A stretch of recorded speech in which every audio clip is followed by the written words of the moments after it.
Welcome back, dear friends. Perhaps you have experienced seasons where nothing seems to go right. Projects collapse at the last moment, relationships fray, health falters, and opportunities glide past like distant ships at night. In such phases, the mind whispers that fate itself is stacked against you, that some unseen force of ill luck has changed your every step. Today we explore how Buddhist wisdom dismantles that notion of fixed misfortune and reveals a living path to transform adversity into fertile ground for growth, abundance, and inner freedom.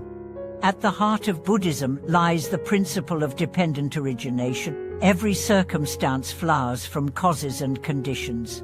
What we label bad luck is seldom random cosmic punishment. It is the ripened fruit of prior choices, perceptions, and habitual responses, both personal and collective, interacting with wider currents of change. Recognizing this empowers us, for if conditions create outcomes, we can influence conditions.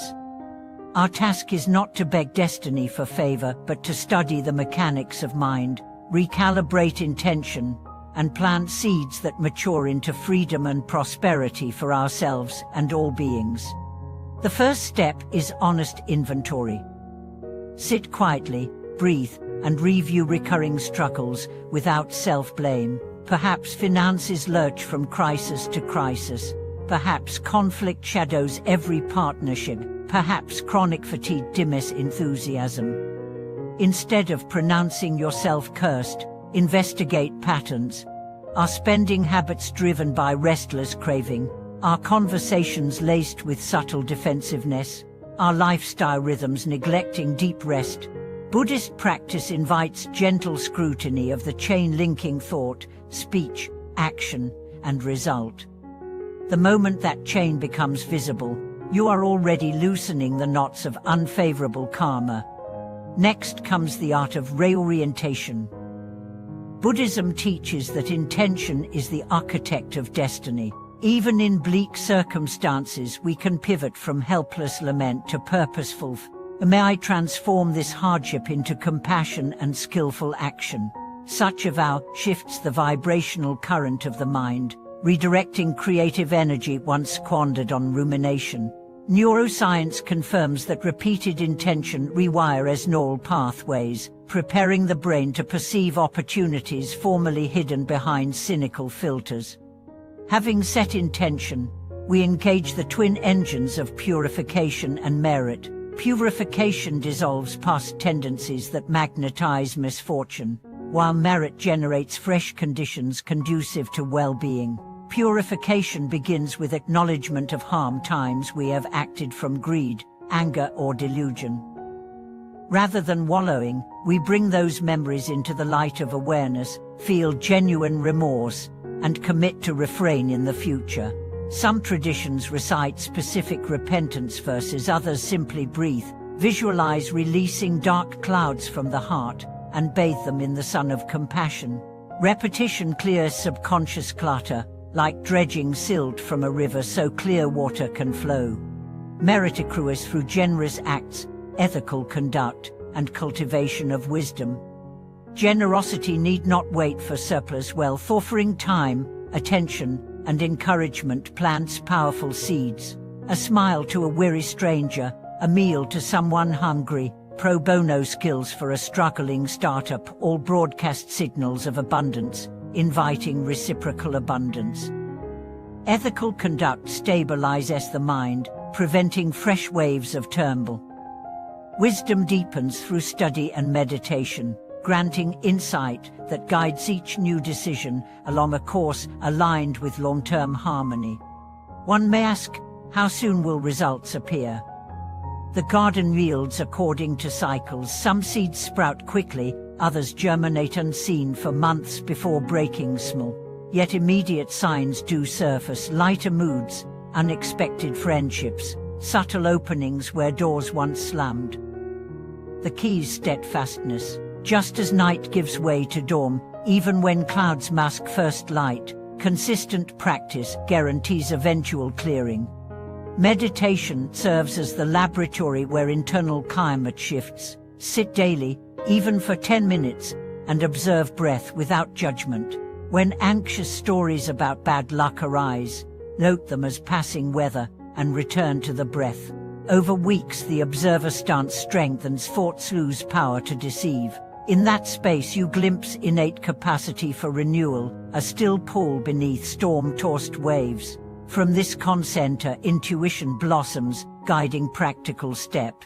A course to upgrade skills, a boundary to protect energy, a charitable project that unexpectedly connects you to investors, clients, or soul allies. Crucial too is environmental coherence. Surrounding is either reinforce victim narratives or nurture possibility. Declutter living quarters, donate unused items, invite light and fresh air. Infuse the workspace with small tokens of inspiration, a verse, a plant, a photograph of someone whose resilience you admire. Seek companions who value integrity and growth. Limit exposure to chronic complainers whose worldview anchors misfortune. Buddhist cosmology speaks of turning poison into medicine. In practical terms, this means reframing setbacks as catalysts. Loss of a job might unearth dormant creativity that births an entrepreneurial venture. Illness can teach gentleness and spur holistic health practices, improving life quality beyond previous norms. Heartbreak might dismantle illusions and open capacity for unconditional love. The practice is not denial of pay, but alchemy through meaning. Let us illustrate with real narratives. Lena, a restaurant manager, saw her business collapse during an economic downturn.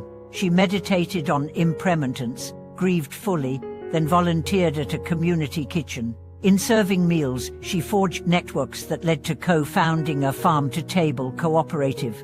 The cooperative now employs former staff and educates youth in sustainable agriculture, prosperity rippling outward from initial misfortune. Marcus, a musician, suffered repetitive strain injury, ending during dreams. Guided by mindfulness, she listened deeply to his body, discovered sound therapy, and retrained as a music therapist. Today she helps trauma survivors access healing through rhythm. His own income and fulfillment exceed previous successes. Such stories are not anomalies, they demonstrate Dharma in action. At their core lies unwavering refusal to identify with the label unlucky. Instead, practitioners cultivate patient curiosity. What lesson, what new path, what hidden gift lies inside this adversity? The question itself cracks open constrained reality, admitting transformative light. As we near conclusion, remember that destiny, in Buddhist terms, is a dynamic tapestry woven each moment by thoughts, words, deeds. You are simultaneously weaver and thread. By embracing accountability, purifying past echoes, generating merit, meditating into clarity, reframing setbacks, and aligning environment, you step into authorship of a narrative no longer ruled by blind fate but conducted by awakened intention. First, let us clarify terms. In Buddhist discourse, miraculous powers called siddhikiyas in Sanskrit include feats like clairvoyance, telepathy, remembering past lives, or traversing solid matter. They emerge naturally in deep meditation, just as heat radiates from fire. Karma, meanwhile, is the universal principle that intentional actions leave imprints influencing future experience. Every thought, word, and deed is a seed. When conditions ripen, each seed bears fruit of pleasure or pain. Siddhikiyas and karma operate in distinct but intersecting domains. Siddhikiyas alter appearance as karma shapes underlying conditions. Thus a meditator might levitate while still bound by fear or pride, or foretell events yet remain subject to illness, aging, and death. Why does karma hold such unyielding power? Imagine a farmer who has planted thorny vines across his field. Months later, vines spread, obstructing movement. He might build an elegant drone to survey the damage from above, an impressive technological feat, but the drone cannot uproot the vines. In the same way, miraculous powers provide a dazzling vantage, yet they do not extract the mental roots of craving. aversion, and delusion that weave the net of karma. Only direct transformation of the heart through ethical discipline, wisdom, and compassion can clear the field. Consider 3 classic scenarios illustrating this principle. First, the story of Devadatta, a cousin of the Buddha, who mastered great psychic abilities that allowed jealousy to fester. He attempted to assassinate the Buddha and split the monastic community. His Siddhitias could not shield him from the dark fruits of his own hatred. Legends say he descended into misery. Second, Angulimala, a feared bandit, committed murders before encountering the Buddha. After sincere repentance and rigorous practice, he attained enlightenment, but he still suffered physical pain when villagers, unaware of his transformation, hurled stones. His past deeds' momentum lingered, even while his mind stood liberated. Third, Mudgalaisana, renowned for supreme psychic power, sought to escape marauding bandits. Despite aerial flight and shape-shifting, he eventually faced fatal assault karma from an ancient misdeed ripening beyond his Siddhitia's reach. These narratives warn that dazzling abilities do not grant exemption from moral physics. Modern seekers encounter subtle aversions of the same illusion. A charismatic teacher might exhibit intuitive insight, yet fall prey to scandal. An energy healer may relieve symptoms temporarily, while personal life remains chaotic. Technology itself acts as collective siddhili, instant global communication. Medical breakthroughs, yet humanity still wrestles with violence and climate upheaval. Skill and power divorced from ethical clarity magnify consequences, for good or ill. So how do we honor psychic potential without mistaking it for the goal? The Buddha offered a pragmatic sequence. Virtue establishes calm yields concentration. Concentration blossoms into wisdom. Wisdom liberates the heart. Siddhitias may surface between concentration and wisdom, but practitioners are advised to view them like roadside scenery. Acknowledge, do not cling, continue driving toward destination. Ethical conduct ensures any powers that arise will serve compassion rather than ego inflation. Mindful inquiry sees that the thrill of power is itself an impermanent sensation, no more trustworthy than a dream. Wisdom recognizes that the only unshakable freedom lies in uprooting greed, hatred and delusion, the true sources of suffering. Karma's immutability often raises questions about hope. If past actions inevitably bear fruit, do we toil under traversable fate? Buddhist analysis replies with nuance. While a specific seed must produce its corresponding fruit, new seeds are planted every moment, and cultivation techniques can modulate how existing seeds ripen. Acts of generosity, patience, and insight water wholesome seeds so they sprout robustly. Simultaneous care withers harmful sprouts before full maturation. Think of 2 musicians, both inherited a dissonant chord progression. One amplifies discord, the other overlays fresh harmonies, transforming the composition. Agency resides not in erasing the old melody, but in weaving it into a richer score. Practical application begins with meticulous mindfulness. Throughout the day, note intentions behind each action. Is that witty remark laced with subtle port down? Pause, rephrase with kindness, and you have sown merit rather than malice. Next, cultivate loving kindness meditation to soften reactive patterns. Imagine a difficult colleague bathed in gentle light, wish them well. Neural pathways shift from hostility toward empathy, altering future karmic echoes.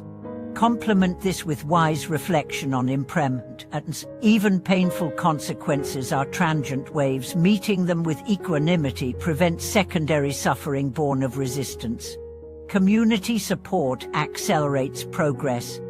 Join a circle that values accountability over spectacle. Celebrate members not for flashy experiences but for everyday integrity, keeping promises, listening deeply, recycling compassionately.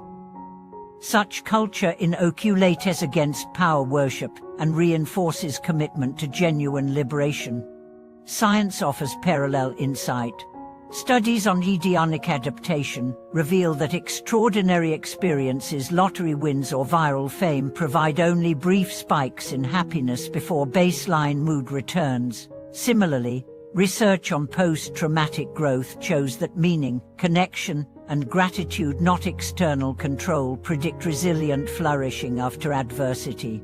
These findings echo Buddhist counsel: sustainable freedom flows from mental qualities, not outer prowess. Let us close with a visionary image. Picture yourself standing beside a vast ocean at dawn. Miraculous powers resemble surf glittering in first light, mesmerizing yet fleeting.